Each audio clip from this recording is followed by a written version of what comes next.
నిన్న వాడు కొట్టిన స్కోర్ ని అపోజిషన్ టీమ్ లో ఉన్న వాళ్ళ స్కోర్స్ అన్ని కలిపినా కూడా వాడి స్కోర్ దాటలేదంట. ఎవడ్రా వాడు?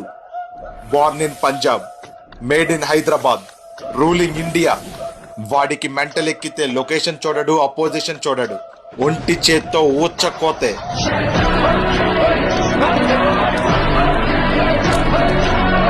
నార్మల్ గా T20s లో టీమ్ స్కోర్ 10 overs కి 100 అంటే చాలా మంచి స్కోర్. కానీ నేను అభిషేక్ చేసిన విధ్వంసంకి 10.1 overs కి తన స్కోరే 100 ఉంది. ఇండియన్స్ లో ఒక శర్మ ఫాస్టెస్ట్ T20I 100 కొట్టి రికార్డు పెడితే ఇంకో శర్మ నిన్న సెకండ్ ఫాస్టెస్ట్ T20I 100 కొట్టి మరో రికార్డు పెట్టాడు. నిన్న అభిషేక్ కొట్టిన సిక్స్లు చూసి ఇంగ్లాండ్ లెజెండ్ అలిస్టైర్ కుక్ తన కెరియర్ మొత్తం మీద కొట్టిన సిక్స్లు అభిషేక్ 2 గంటల్లోనే కొట్టేశాడు అన్నాడు. ఒక ఇండియన్ ప్లేయర్ T20s లో 13 సిక్స్లు కొట్టడం ఇదే మొదటిసారి. 54 బంతుల్లో 135 రన్లు కొట్టి T20s లో highest individual score by an Indian record ని నమోదు చేశాడు. నిన్న అతని బ్యాటింగ్ చూసి మన నితీష్ కుమార్ రెడ్డి మెంటల్ నా కొడుకు అని తన ఇన్స్టాగ్రామ్ స్టోరీలో పెట్టాడు. నిజానికి మా అందరి ఫీలింగ్ కూడా అదే.